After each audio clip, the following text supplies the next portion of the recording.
Well, that's really a matter for the trade unions. At the end of the day, it is people, it's workers, it's the staff who decide whether they're going to go on strike or not, and it's the staff who will carry a strike or decide that a strike isn't going to happen. And I think those processes by which they go on strike should be best kept to, but they, at the end of the day, have to make that decision. Right, but when you have leaders like Len McCluskey comparing themselves to Nelson Mandela, do you not think that the egos are running a little bit riot here? And when they're basically encouraging illegal striking, they're telling these very workers that you're talking about that that's what they should do. That seems to me a dangerous cocktail where you could end up with a lot of these workers going out because their unions told them to.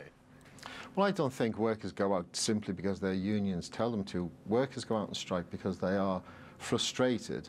Look, they, at the end of the day, are going to lose pay if they go on strike. You don't think workers just willy-nilly go out and strike, lose loads of pay because they just feel like it or because their unions told them to do it. It's born out of terrible frustrations when they do go on strike. They don't often go on strike, by the way, in the public sector, but when they do, it's out of that frustration. But the new laws put very strict requirements on the percentages that have to be reached in order for a strike to be legal.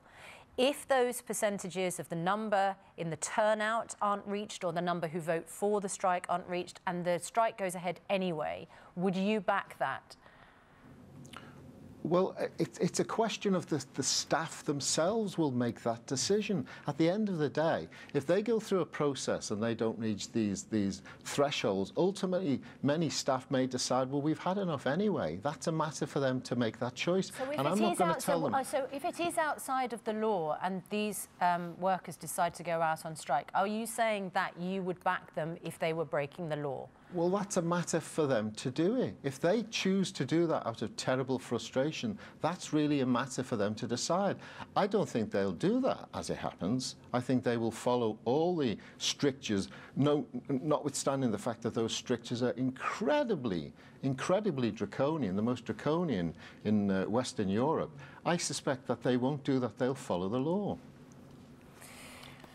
I mean, it sounds, it sounds like you're saying that they will follow the law, but I think what we're trying to establish is, as the Labour Party, would you back the breaking of the law if they are breaking laws which you consider to be draconian?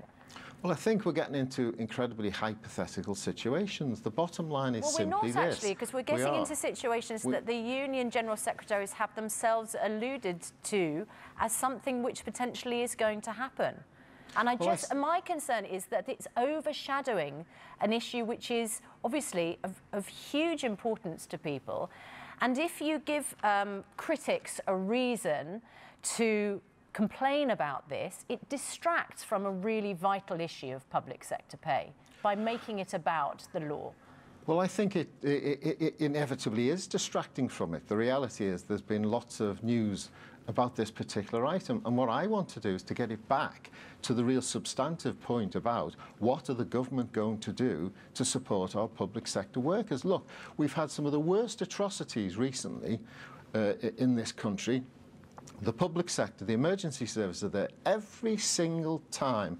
No questions, no ifs, no buts, no maybes. And that's what we've got to put our attention to. How do we support them? And they deserve a pay rise. So let's try and work through the process of giving them a pay rise without talking about industrial disputes, without talking about industrial action, and without getting distracted by that particular issue. Did you take your pay rise as an MP? Yes, I did. How much was it? It was 1.3%, I think it was. Would it have been better if MPs had frozen their pay rises and given those to public work? Well, I'm just asking the question.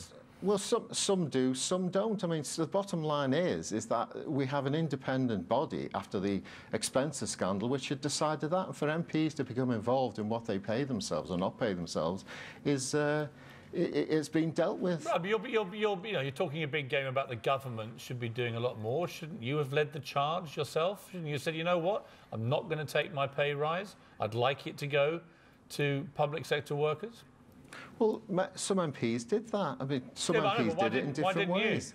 Well, because we all do it. Look, it's not about what I did with my pay rise. It's Well, I not just about asked what, you.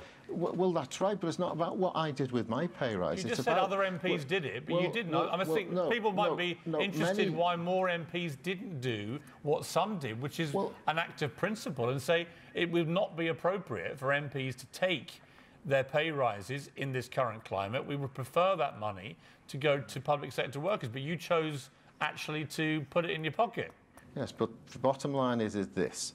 At the end of the day, you were one of the people who were complaining about the scandal of MPs and their expenses. That's been settled by the independent body, and I'm not going to try and change that one way or the other. No, I was only complaining when MPs were giving themselves moats and charging it to taxpayers. I think most people were a bit annoyed about that. That's right. That's got And nothing to do with the principle of whether you accept your pay rise. You see, I think this is another distraction from the substantive issue about giving a pay rise. It is a distraction. It's a distraction from the great work that public sector workers do, and I want to focus on giving them the pay rise. I'm not talking about what my pay rise may or may not have been. Let's focus on what they need. Let's get our attention onto them, and let's get the government to give them the pay rise that they need. Yeah, I can see why you would want that to be the distraction, but I can also see why a lot of people watching might think, one rule for these slippery MPs, another rule for us. Well, you could say that, but the reality is I'd rather spend the time talking about how I can help those public sector workers get the pay rise that they need, rather than illegal strikes and what MPs get paid. OK. Well, apparently you got 1.4%, by the way, so more than you thought. So you can now, rather than spend your time talking about this, you can go and spend the money. Good to talk to you, Mr. Dowd. Shadow Chief Secretary to the Treasury.